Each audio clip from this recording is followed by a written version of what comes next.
Assalamualaikum warahmatullahi wabarakatuh. Saya Nabila Wahyu Stambuk C301818379 akan menjelaskan mengenai studi kasus audit manajemen pada PT Pos Indonesia Persero Cabang Jember. Sebelum membahas kasus audit manajemen SDM pada PT Pos Indonesia, alangkah baiknya kita mengetahui apa itu audit manajemen dan apa itu audit SDM. Apa itu audit manajemen? Audit manajemen adalah evaluasi terhadap efisiensi dan efektivitas operasi perusahaan.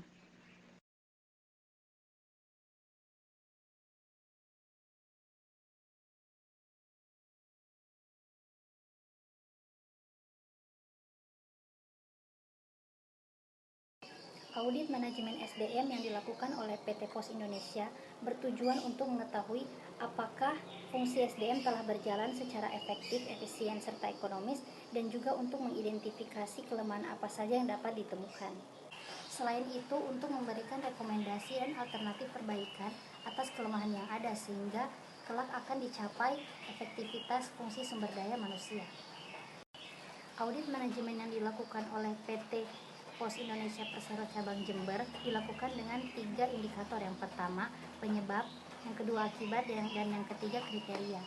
Hasil review dan uji pengendalian manajemen atas fungsi SDM PT Pos Indonesia Persero Cabang Jember. Yang pertama, perusahaan telah memiliki struktur organisasi yang tersusun dengan baik, disertai dengan job description masing-masing bagian.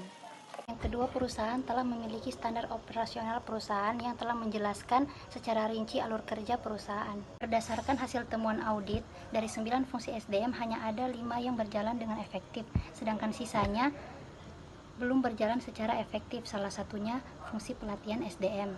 Hasil pemeriksaan serta rekomendasi atas kelemahan pada fungsi pelatihan SDM. Yang pertama, indikator kriteria. Program pelatihan yang terdapat pada PT Pos Indonesia Cabang Jember ditentukan oleh kantor pusat yang terletak di wilayah Bandung. Bentuk pelatihan yang akan diberikan kepada pegawai maupun calon pegawai semuanya ditentukan sesuai dengan kebijakan dan ketentuan kantor pusat. Pelatihan juga diberikan secara periodik sesuai dengan kebutuhan.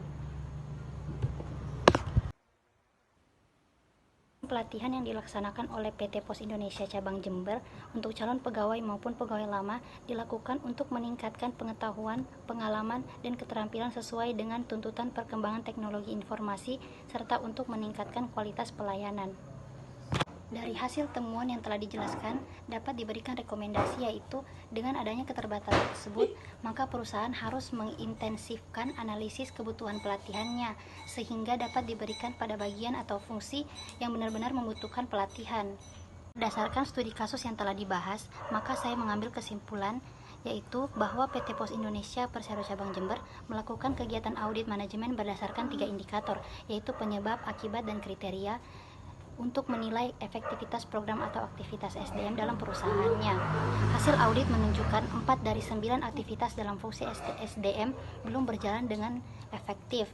Salah satunya program pelatihan SDM. Fungsi pelatihan SDM belum berjalan secara efektif karena adanya keterbatasan dana dalam pelaksanaan pelatihan, sehingga pelatihan hanya dapat dilakukan pada fungsi-fungsi tertentu saja. Padahal, untuk meningkatkan efektivitas suatu perusahaan, maka semua fungsi dalam perusahaan harus mendapatkan pelatihan yang sama rata.